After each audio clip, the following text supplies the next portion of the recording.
The cacophony of Nexus Station's market deck pressed down on Aya like a storm she could not escape. Voices from a dozen species overlapped in harsh barks and hisses. The hum of drones echoed overhead, and the ozone tang of malfunctioning lights clung to the air. Her sensitive Serene ears ached with every burst of noise. Once, she had walked the quiet courtyards of her people's diplomatic halls, where fountains sang softly and winds carried the scent of blossomed trees.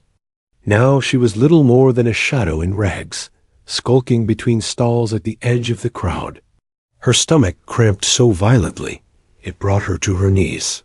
3 cycles of scavenging scraps, 3 cycles of darting through maintenance ducts. Like vermin, 3 cycles of being hunted by security patrols that would process her as contraband if they ever caught her.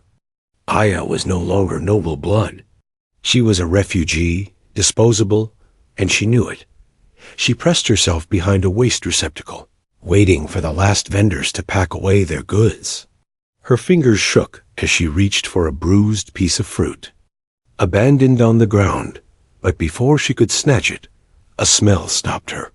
It was rich, heavy, savory, so intoxicating that her breath hitched. She had not smelled true cooking in months, not since her world turned to ash under krill fire. She rose on unsteady legs, her hollow cheeks trembling as she inhaled. The scent called to her, cutting through exhaustion and fear alike. She drifted toward it as though under a spell. The source was a narrow kitchen pod, wedged like an afterthought between larger establishments. Its sign was unremarkable. 2 words illuminated in simple white letters: Earth Eats. No flickering holodisplay, no corporate branding. Just warmth and the unmistakable perfume of simmering spices. Through the partition she saw him. A human. Broad-shouldered, dark-haired, sleeves rolled to reveal strong forearms marked with strange black ink designs.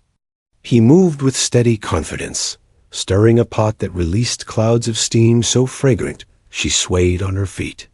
Aya didn't realize how long she had been staring until his eyes, dark and sharp, lifted to hers.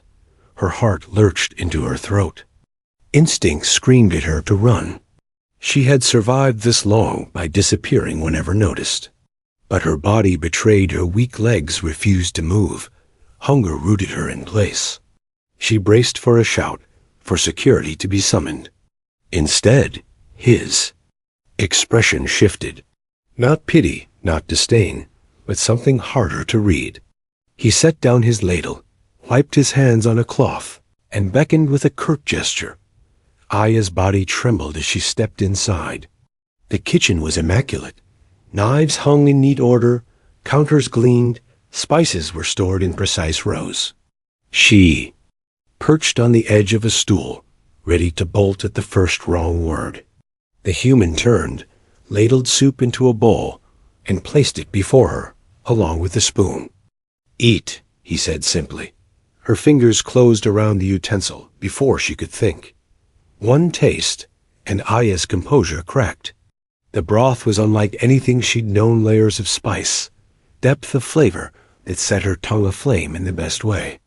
She devoured the bowl, then another, unable to stop the tiny moan of relief that escaped her. Warmth flooded her hollow frame. For the first time since her world's destruction, the gnawing emptiness inside her eased when at last. She raised her eyes. The human was watching silently. His face revealed little, but there was no mockery in it. Only a weighing, a quiet judgment. She whispered, voice raw, "I have no credits to pay you. This is free," he replied. Then, after a pause, "But I can tell you need work. Do you know how to handle a kitchen?" The question shocked her. She almost laughed. How many nobles' daughters were trained in the arts of cuisine? Yet Serene diplomacy had always taught that food was culture, and culture was understanding. "Yes," she said cautiously. "I can clean, I can prepare. I learn quickly." He studied her with a long, unreadable gaze before nodding once. "I'm David, morning shift, 6 hours. Food and 10 credits a day. Don't be late. He reached under the counter, produced a folded bundle of gray cloth, and handed it to her. There's a public cleansing station in section 44. Use this. Be here at first shift. Her throat tightened as she took the package. It wasn't just fabric. It was dignity, it was trust, it was survival. For months she had been nothing but prey. Now, here in the gleam of his orderly kitchen, she felt something unfamiliar stir deep in her chest. She recognized it after a long moment. Hope. A. returned to Earth eats before the station's artificial dawn, her hair freshly washed, the white braids neat against her azure skin. The plain tunic and trousers David had given her fit loosely, but to her they felt like armor, a shield against the humiliation of rags. For the first time in cycles, she did not feel like a scavenger. She felt like she belonged somewhere, even if only in this tiny kitchen pod. David was already at work when she arrived. The hiss of oil in pans and the rhythmic thunk-thunk of his knife against the cutting board filled the space. He glanced up, gave her a short nod acknowledgement, but no warmth, and pointed toward a sink. Wash thoroughly, then dice these roots. Uniform cubes, 1 centimeter. His tone carried no malice, but neither did it invite discussion. Aya obeyed, scrubbing her hands with clinical precision before picking up the knife. The weight of Oz. It surprised her. On Serene, blades had been ceremonial tools used in ritual feasts, not daily labor. She steadied her hands and began to cut, matching the cube sizes to the example David had left on the board. When she stole a glance at him, she saw his movements clean, economical, every stroke measured. It was a kind of dance, she realized, precise and beautiful. You've had professional training, she remarked, striving to keep her tone casual. David's knife faltered for just a fraction of a second before he resumed. I've cooked a long time. Aya turned back to her work, but pressed gently. These knives custom, not station issue. They're Japanese steel, he said. Earth-made. Balanced perfectly. Passed down. Her lips curved faintly. Earth must have remarkable craftsmen. A flicker of something softened his eyes. We have our moments. They worked in silence for a time. The rhythm of chopping vegetables grounded Aya, steadied her nerves. Her people had believed that preparing food was a meditation, a way of balancing the soul. For the first time since exile, she felt a sliver of that peace. Yet she could not ignore the weight of memory pressing against her chest. David caught her staring off. Focus, knife work first, memories later. The bluntness startled her, but it worked. She concentrated on her cuts, determined not to disappoint. When she finally lined up her cubes for inspection, David leaned close, studying them with the scrutiny of a commander reviewing troops. Acceptable, he said at last. Keep practicing. That single word, acceptable, sent a spark of pride through her. After weeks of feeling invisible, to be seen mattered more than she expected. Later, when a delivery came in, she watched David handle the ingredients with reverence. He held up a vial of crimson threads. Saffron, he explained. Worth more than gold back home. A few strands change everything. Aya inhaled their delicate fragrance, memory tugging her back to Serene's dawn feasts. We had something like this. Sunrise petals. My mother used them for celebrations. Her voice cracked slightly on mother. David's jaw tightened. Your world gone, she whispered. The Krell made sure. For a moment, the only sound was the hum of the refrigeration unit. Then David said, simply, I'm sorry. The words were quiet, unadorned, but genuine. Aya nearly broke at the sincerity in his voice. She forced herself to keep chopping, to keep moving, because if she stopped, grief would consume her. By midday, dock workers trickled in, drawn by the sense of garlic and spice. David worked the pans while Aya plated dishes, nerves thrumming in her chest. She fumbled only once when a customer asked about her markings, the pale traceries on her. Blue skin. Before she could answer, David spoke evenly. She's here to cook, not to be examined. The customer muttered an apology and left her alone. It was a small act, but Aya felt something subtle inside her. This human, brusque and guarded as he was, had defended her without hesitation. When the rush was over, David finally lowered his knife and wiped sweat from his brow. You learn fast, he admitted.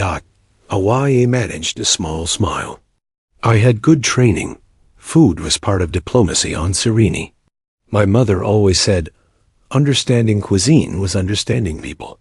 David's expression flickered, unreadable. Your mother was right.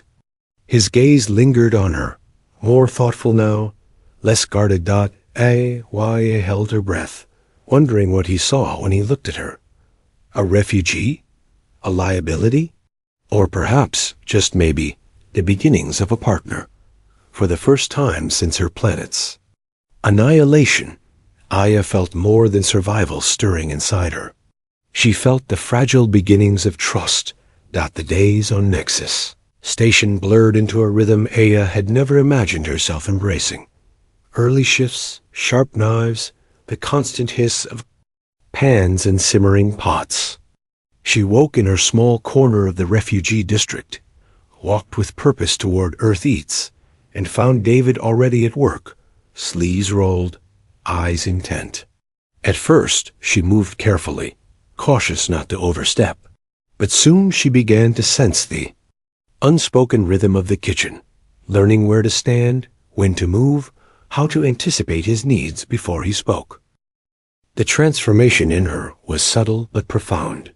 Her skin, once a dull shadow of its natural hue, had begun to glow again, markings brightening to their noble patterns. Hunger no longer hollowed her frame. Each day she chopped faster, stirred. With steadier hands, absorbed every lesson like parched ground drinking rain. David never praised her openly, but when he left her to season a dish without correction, or when she caught the corner of his mouth twitch at her plating, she felt a recognition. It was during one slow evening that she dared to experiment.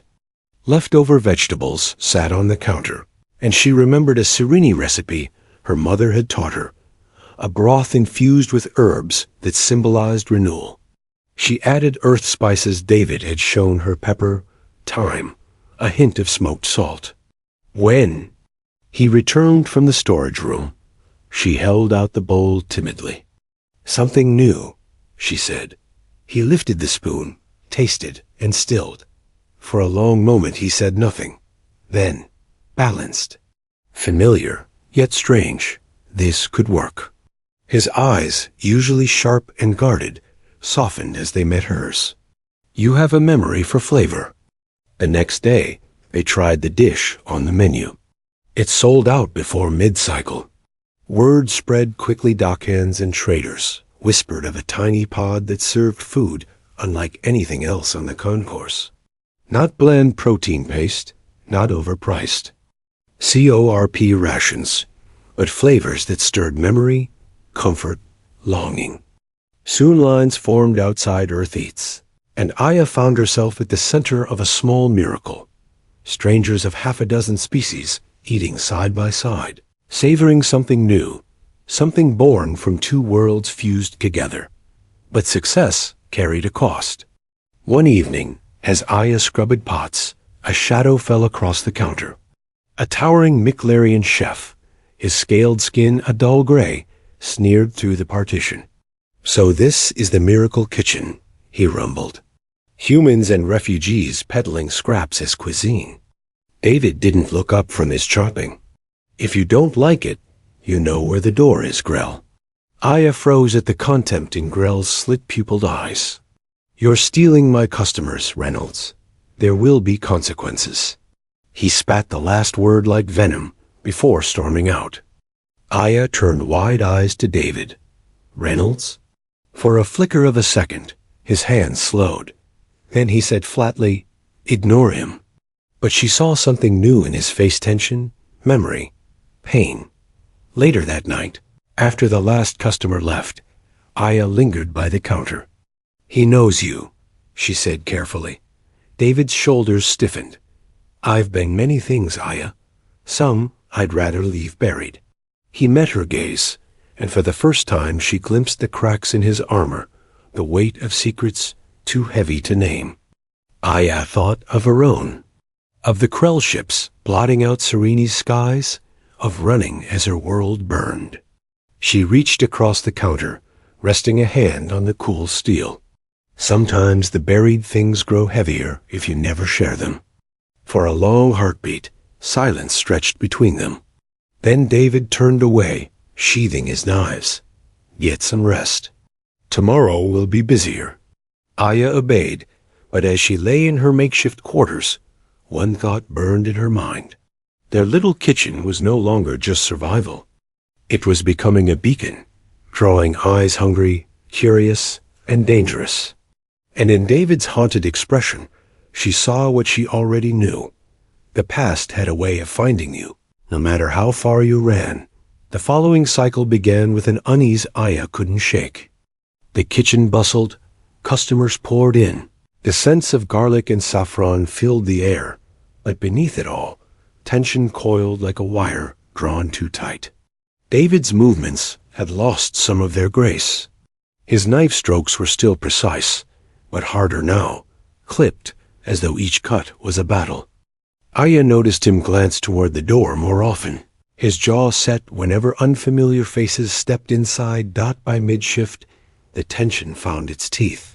A dock worker brought back a half-eaten stew, pale and sweating, his hands shaking. "Something's wrong with it," he rasped. Panic rippled through the queue as whispers spread. Aya's blood chilled. David dropped his knife and checked the pot. A sour, acrid smell lingered beneath the familiar aroma. His eyes narrowed. Contamination. He ordered Aya to clear the dishes while he traced the source. Together, they uncovered it. A crate of imported herbs, tampered with, laced with a toxin mild enough to evade scanners, but strong enough to sicken anyone who ate it. Aya's fingers trembled as she held the cracked container. "This was deliberate," she whispered. David's gaze was hard as stone. "Grell." Station medics treated the dock worker quickly, no fatalities. Just sickness, but the damage was done. Aya cleaned the empty kitchen long after the last customer had gone, scrubbing until her arms ached. The silence pressed heavily. Finally she turned. He could have killed them. Killed us. David leaned against the counter, expression shadowed. McLarians like Grell don't care who gets hurt. Pride, jealousy, that's enough motive. He exhaled sharply. "And it's my fault. I should have seen it coming." Aya set down her cloth, heart pounding. The memory of his other name burned on her tongue. "Reynolds," she said softly. "Who are you really?" He froze. For a long time, the only sound was the faint hum of the refrigeration unit. Then he pulled off his apron, set it aside, and rolled up his sleeves further, exposing the ink that crawled up his arms. Knives, flames, herbs, dishes written in Earth script. A story told in scars and ink. "I was a chef," he said at last, voice rough. "The youngest in Earth's history to earn 3 Michelin stars. My restaurant in Singapore booked months in advance. Critics called me a revolutionary. For a while, I believed it. Believed the hype." His eyes darkened. "Then my business. Partner used the restaurant to launder money for off-world criminals. I didn't see it until it was too late. They burned me for it. My name became poison. Customers vanished, investors fled, the law looked the other way. Even innocent, I was guilty enough for the court of public opinion. So I ran." He looked up, meeting her gaze with something raw, almost pleading. "David Reynolds died the day they closed my doors. What you see now, David the station cook, is all that's left." Aya stepped closer, her chest tight with a mix of sorrow and recognition. You think hiding makes you smaller, less of what you were. But I see someone who still creates beauty from simple ingredients. Someone who gave a starving refugee food when she had nothing. That's the truth of you, not the scandal. For a moment, he looked as if he might turn away, retreat into silence. Instead, he let out a breath that shuddered faintly and reached for her hand. His fingers were warm, calloused from years at the knife's edge. "And what do you see when you look at yourself, Aya?" he asked. Her throat tightened. "A girl who lost everything, who should have died with her world. But you gave me a place, David. You gave me purpose again. And maybe," she hesitated, pulse racing, "maybe even more than that." The air between them thickened, alive with something unspoken. He was close enough now that she could smell the blend of spices clinging to his skin, could feel the heat radiating from him. His eyes dropped briefly to her lips before returning to hers, a question hovering there. Aya's breath caught. Her. People believed food was the first step of intimacy, stories the second, and touch the third. And here they were, suspended at the edge of that threshold. David's hand lingered against hers, thumb brushing lightly over the pale tracery of her noble markings. "Aya," he began, voice low. She closed the gap, pressing her lips to his. The kiss was tentative, questioning, but the fire it lit was undeniable. For Aya, it was like breathing again after years underwater. For David, it was a reminder that even ashes could spark new flame. When they parted, he rested his forehead against hers. "I've wanted that since the night you walked into my kitchen," he confessed. Aya smiled, trembling but radiant. "Then don't stop wanting." That night, in the quiet after the storm, the kitchen no longer felt like a place of exile. It felt like the beginning of something new, fragile but fierce. Yet Aya knew, as surely as she knew her own heartbeat, that Grell would not stop, and the Krell who hunted her would one day find their way here. For now, though, hope and love burned brighter than fear. And that was enough. The days that followed were a blur of clattering dishes, sizzling pans, and lines that curled down the concourse. Word of their fusion cuisine had spread like plasma fire through the station. Dock workers, merchants, even minor. Officials now crowded Earth Eats for a taste of something new, something that reminded them of home while offering something beyond it. Aya found herself working with a focus she had never known. Her hands moved quickly, her senses sharper than ever. Each time she layered a serene spice into an earth stew, each time she plated a dish with a flourish David had taught her, she felt her identity slowly returning, not just a refugee, not just a survivor, but an artisan of her people's lost culture. But success drew eyes Aya wished would never notice her. Twice she caught men in stiff uniforms lurking near the kitchen, their questions pointed, their eyes too sharp. Pox, their Quillian dishwasher, whispered of strangers asking about her in the refugee zones. David grew tense whenever he saw unfamiliar faces, his knife strokes hard enough to bite into the cutting board. Then, one morning, a message arrived on their datapad, embossed with the governor's seal. David read it in silence, his expression unreadable. When he finally looked at her, his eyes were grim. "Governor Threll wants a meeting. With both of us." Aya's stomach twisted. "Why?" David turned the screen so she could see. The words Upper Concourse Location Proposal glowed brightly. A blinked. The Upper Concourse? That's the luxury sector. Real wood tables. Starview restaurants. It's triple the space. Better equipment. Higher-end clientele. David's mouth tightened. And the kind of attention we don't need right now. Still, they went. Governor Threll's office towered above the concourse, paneled in genuine wood and lined with shelves of paper books, an extravagance few in the galaxy could afford. Threll himself, tall and willowy, iridescent skin shimmering, received them with cool elegance. Chef Reynolds, Lady Aya. His compound eyes reflected their images back 100-fold. Your establishment has increased local commerce by 23%. Impressive. Nexus Station thrives on cultural exchange, and your cuisine embodies it. Aya lowered her gaze, uncertain. We are honored, Governor. Yes, honored, Thrall said, then leaned forward. But honor brings attention. The Krell Dominion has filed a petition. They claim any surviving Sirini carries knowledge of strategic technologies. They demand your extradition. Aya froze. Her breath hitched, the air suddenly too. Thin. David's jaw clenched. Absurd. She's a chef, not a scientist. Thrall's faceted eyes shifted. Perhaps.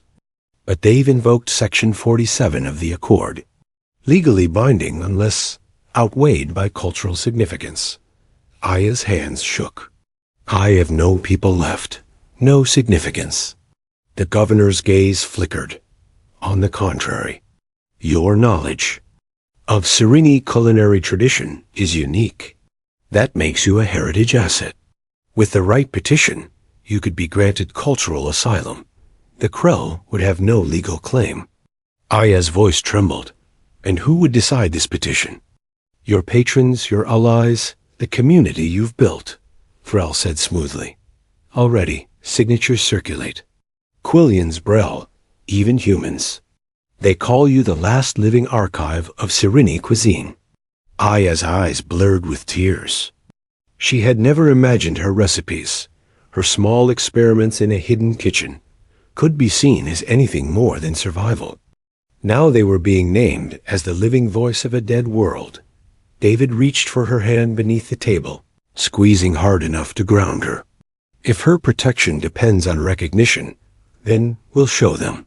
We'll make our food speak. Louder than their threats.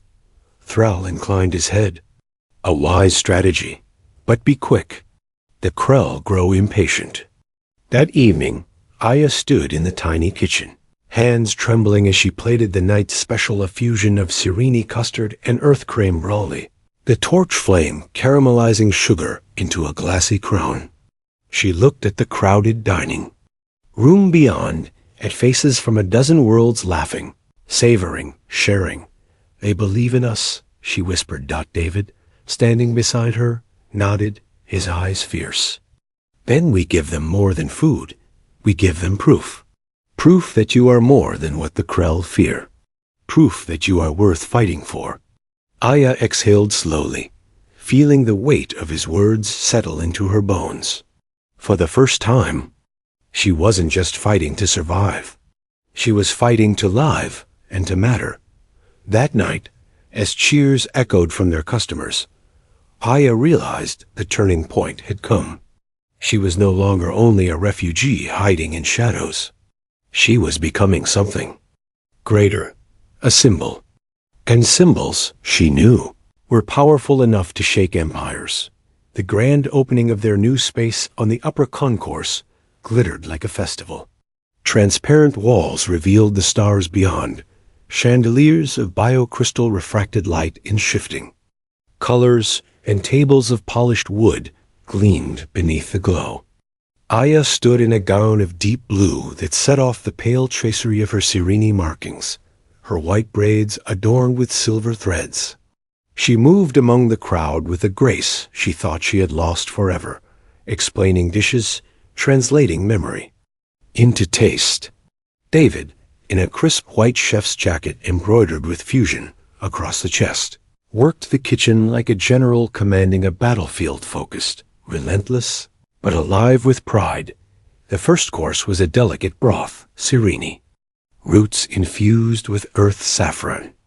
The second, seared station fish glazed with soy and honey, garnished with edible blossoms. Each dish drew murmurs of wonder, sighs of nostalgia, laughter across species lines. For a moment, it felt as though nothing could intrude on this celebration. Then, Aya saw them. Two strangers, tall, cloaked, their eyes lingering too long on her. When they approached, Their questions weren't about the food. They were precise, mechanical, their accents almost too perfect in trade standard. "Perhaps you could demonstrate the crystallization technique you spoke of," one murmured. "Too smooth, too insistent." Aya's blood ran cold. Krell agents. She recognized the predatory intensity in their gaze. Before she could answer, Morton barreled in, stout frame trembling with rage. The Brell's thick hand brought a serving tray down on one agent's head with a clang. "Bad customers don't touch Blue Lady," he roared, voice carrying across the dining hall. Gasps rose. Glasses clattered. The second agent reached beneath his cloak for a concealed weapon, only to be met by Pox, who appeared in a blur of 4 arms, each wielding a gleaming kitchen utensil like a blade. "The chef requires assistance," the Quillian announced. In his odd, formal tone, the crowd surged forward. Dock workers brandished forks, merchants lifted wine bottles, even a Vancian trader raised his cane. Dozens of species closed ranks around Aya, their eyes hard, their voices unified. For the first time in years, Aya felt shielded not by walls, but by community. Governor Threll himself swept into the hall, iridescent skin flashing in alarm. "What is the meaning of this?" he demanded, his compound eyes fixed on the Krell operatives. "This is a Dominion matter," one agent spat. "The Sereni carries restricted knowledge." "We have jurisdiction." "Not on my station," Threll said sharply. His voice cut through the air like a blade. "Especially not when disrupting a sanctioned cultural event under my protection." The room erupted in support shouts of agreement, fists pounding tables. The Krell faltered, realizing their mission was compromised. Station security closed in, weapons drawn, but Aya's heart clenched. "Where's David?" she whispered as if in answer.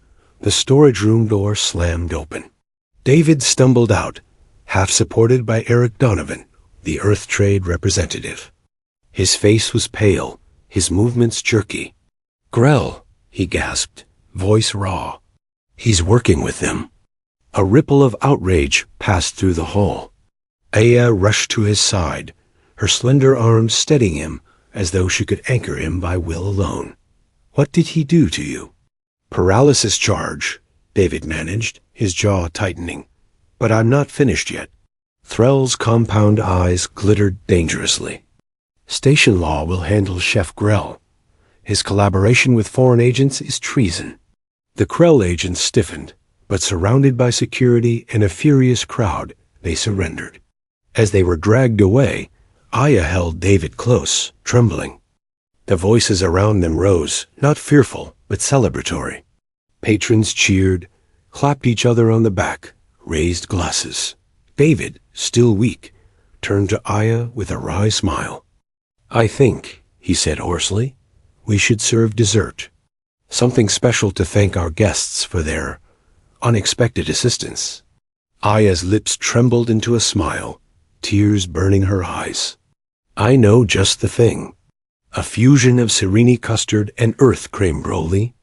The crowd cheered anew as sugar cracked beneath torch flame, flames hissing, caramel glowing.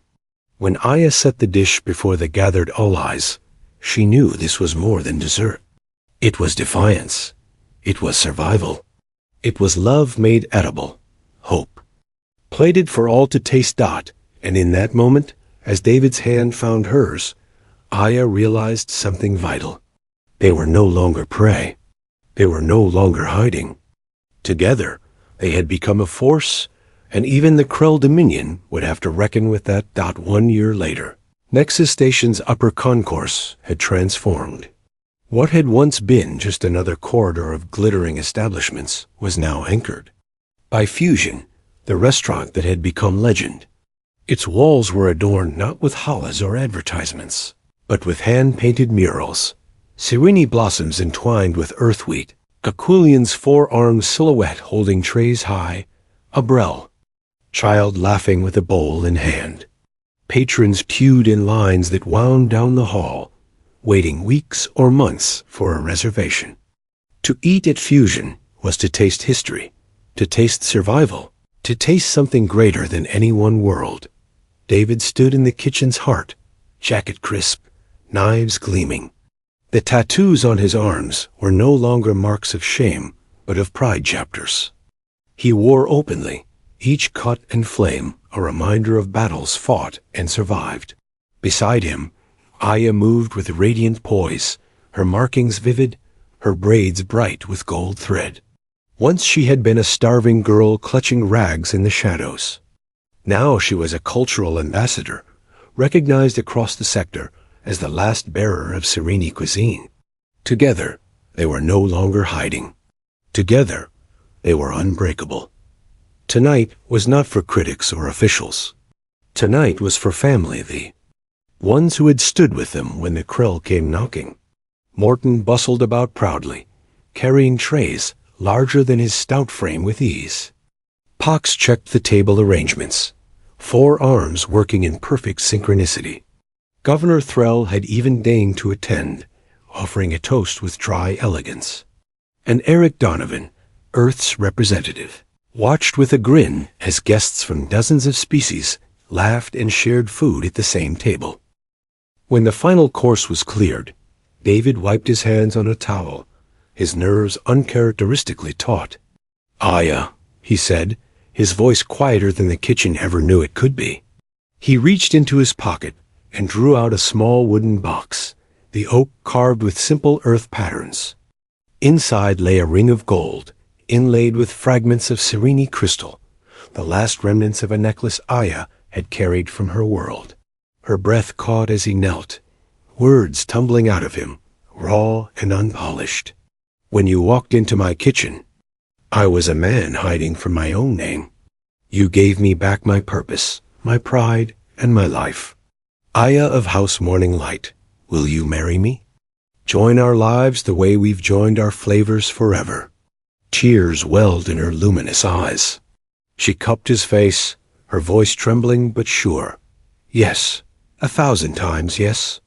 The cheer that rose from their gathered family shook the kitchen. Walls.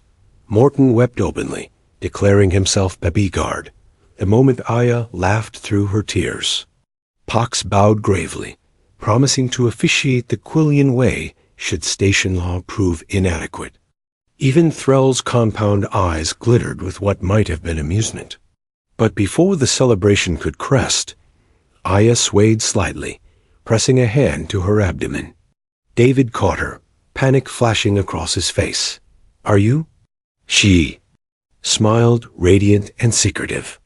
"I was going to tell you tonight, after the guests left." Her hand guided his down to rest against her stomach. "I visited Dr. Len, and it seems we've created a different kind of fusion. For a heartbeat." Silence hung heavy. Then realization struck him like lightning. His mouth parted, eyes wide. "A baby?" She nodded, tears sparkling. "The first of our kind, human and Serene. Perfectly viable," she said, "perfectly healthy." David pulled her into his arms, overwhelmed, laughter breaking free like fire through ash. "We're having a child," he whispered against her hair. "A future neither of us ever dreamed of." The guests erupted in jubilation. The Quillian matriarch declared herself honorary grandmother. Morton thumped his chest and vowed eternal protection, and even Governor Threll raised his glass. "Survival," he said solemnly, "and to beginnings." Later, when the laughter had quieted and the guests departed, Aya and David stood together on the balcony, gazing down into the atrium where thousands of beings moved like rivers of light. He wrapped his arms around her, forehead pressed to her. "Temple, are you happy?" he asked softly. She leaned into him, her hand still over her abdomen. "More than I thought possible. When my world was destroyed, I believed I had lost everything. But now I see the universe was preparing me for this. For you, for us, for them." David kissed her gently, the stars gleaming in his eyes. "The perfect recipe," he murmured. "Equal parts you and me, with a dash of the unexpected." Aya laughed, her voice full of wonder. The ultimate fusion. And as they stood beneath the endless stars, holding each other and the promise of the life they had created, Aya knew the truth. The Krell had taken her past, but the universe had given her something greater, a future. A shocking, impossible future no empire could extinguish. The soup that had saved her life had led to this: love, family, and the promise of a new world.